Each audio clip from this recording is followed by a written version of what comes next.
Hello everybody, welcome back to another video, and today we're going to be reviewing Bendy and the Dark Revival. So let's get into it.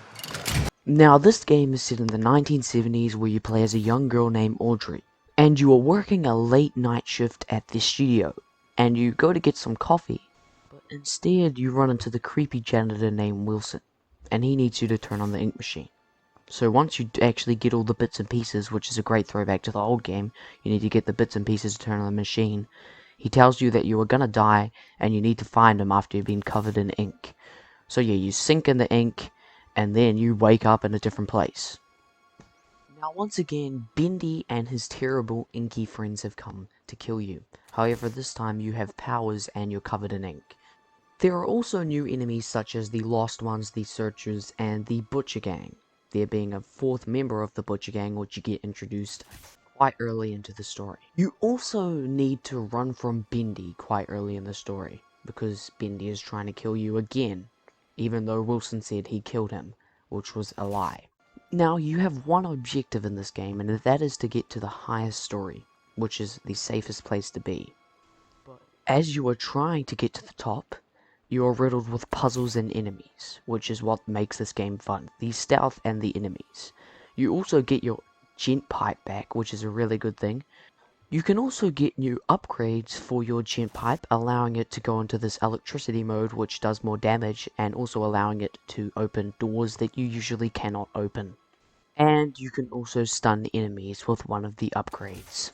The polished graphics also make the ink feel more alive, since the ink is more shiny, and it still has the cartoony graphics, which makes you feel like you're in a cartoon, apart from the enemies, which look a bit more realistic.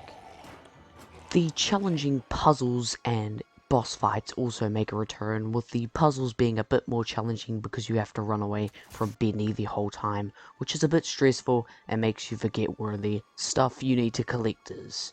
The combat is also a bit hard because you have to be in the same space as your enemy when you're fighting them, so you'll probably get damaged if you're doing combat. You also gain new abilities such as Banish, which allows you to consume your enemies, Flow, which allows you to travel a long distance in a short amount of time and go through walls, and Fast Travel, which allows you to travel through connected ink pipes. There are also boss fights. Most of them are really well done, apart from the spider one. I just found that one repetitive.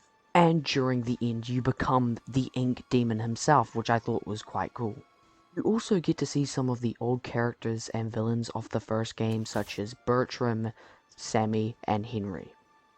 You also get to learn more about the story, Joey Drew, and all of that stuff, which I thought was cool, learning more about the lore of Bendy.